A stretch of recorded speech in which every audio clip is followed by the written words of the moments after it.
That's quite nice, that one, because it shows you It is. it coming down, and that's good to do when you see the sunburn.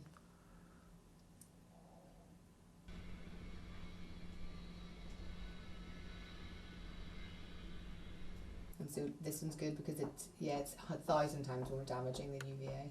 Now, the ultraviolet A is the one that we know it has a bit of a cancer risk associated with it, definitely, but it is the one that's associated with aging. So it's associated with wrinkles, it's associated with sallowness of the skin, it's associated with pigmentation, it's associated with blood vessels becoming more obvious on the surface, so you get broken blood vessels more easily.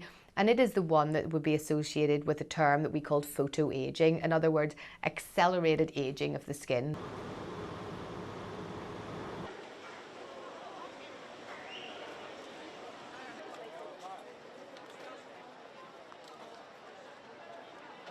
What happens is it comes in and it's directly DNA mutagenic. So it goes into where the nucleus is of the skin cell, and it goes directly into the nucleus, directly into the DNA, and damages it. And our bodies are very clever because we can repair that damage, but repeated exposure and repeated damage will continue to cause these mutations.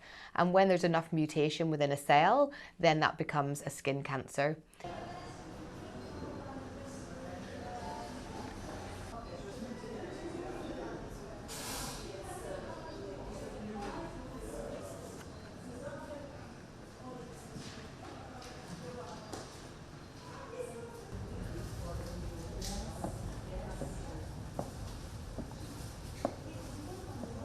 These can either be divided into those that are organic compounds or non-organic compounds.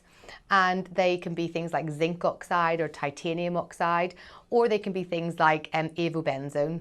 And what these chemicals do essentially is take in the ultraviolet radiation, they take in that energy, and they convert that light energy into heat.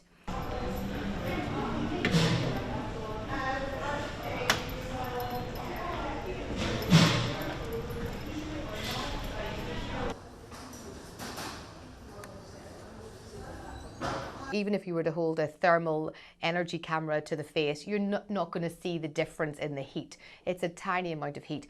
But what that does is it stops it from then penetrating further into the skin and causing the onward damage.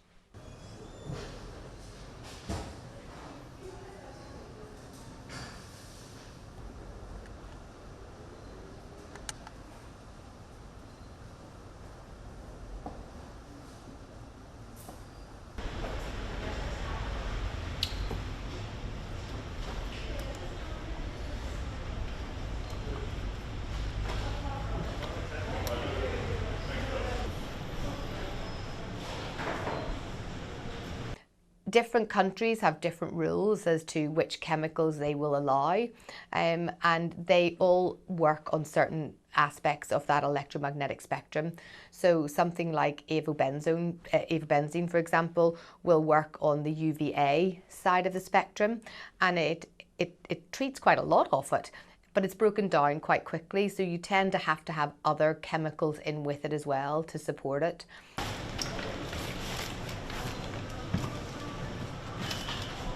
You as a consumer would look at a package and you will see that it says SPF 30 or 50. And that dictates really how protective it is against the burning side of things, so the UVB. It doesn't really tell you that much about how much it's going to protect you about the UVA. And in order to find that out, that's a little bit more complicated.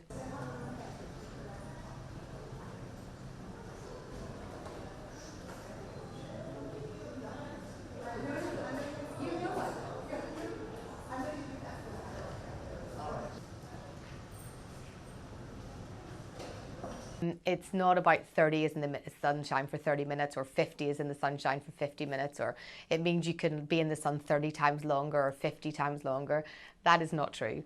The score is really made up based on the minimal erythema dose. So how long does it take to get the minimal erythema dose based on laboratory studies?